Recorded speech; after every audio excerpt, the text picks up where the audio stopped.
Down on the land today to test how bulletproof a car is, and I've done this video many times in the past with a wide variety of rounds, but they've always been in car doors, and it's a little bit difficult to get an accurate representation because sometimes you might hit a window mount or a window motor or even a door latch system. So this should be pretty easy to understand what is going on. We're going to be shooting the truck bed with a wide variety of calibers to show how bulletproof it is. Then in a few upcoming videos, we're going to be doing some DIY body armor to see what stops it and a DIY bulletproof car door challenge.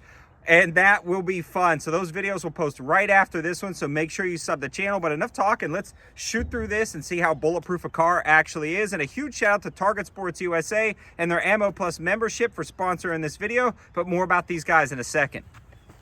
First up is 124 grade NATO spec 9mm. This stuff is packing a pretty good punch. And again, if you're interested in a wide variety of ammo selection, Target Sports USA's got everything under a sun, so we really appreciate their support.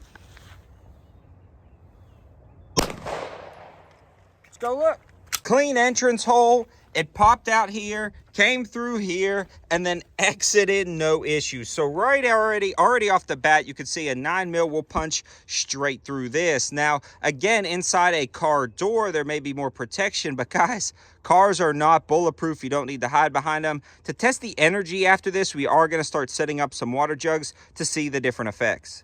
We've got the water jug set up, 115. I'm actually going to set the camera up over by the water jug so you can see the impact, but the 115 grain ammo is the most common, so we'll see what kind of damage it does going through the truck bed. So again, we made it through. It hit the water jug and actually punched a hole clean through the water jug. Now, a lot of times when they have a ton of energy, the energy inside the water jug will just bust it wide open. So we can see we lost a lot of energy, but still enough to punch through that water jug. So I would not want to be at the back of this. On to the next caliber. Next up, 5.56. We're going to fire straight through, then at the water jug to see the difference.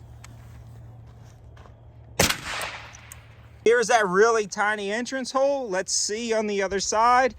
And all right, so we did have some tumbling and yaw and actually some broken up fragmentation. You can see some different spots right here where the round started fragmenting. So we are going to shoot through and at the water jug and see what happens.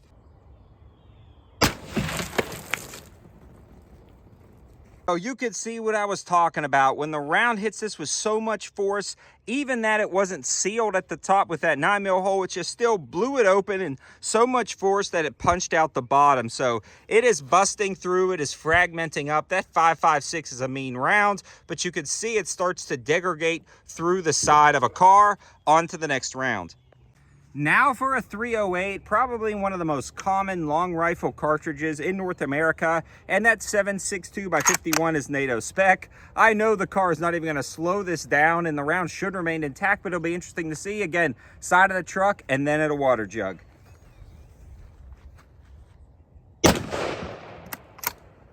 You can definitely see the difference with a 308. It did start tumbling and breaking apart on impact, so we have more fragmentation and a much larger hole. I'm interested to see what happens to the water jug.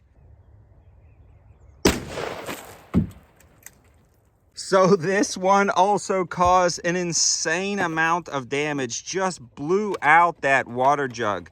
Looks like it went in right there and then blew out the side.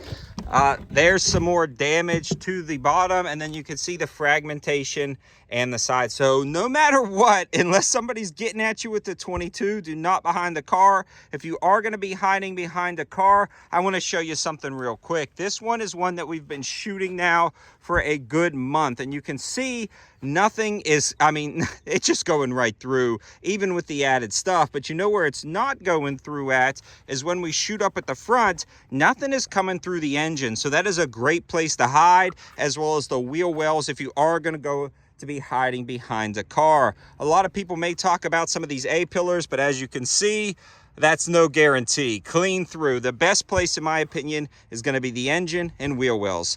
Thanks for watching. Thanks to Target Sports USA. Thanks to Brett for filming. Have a good one.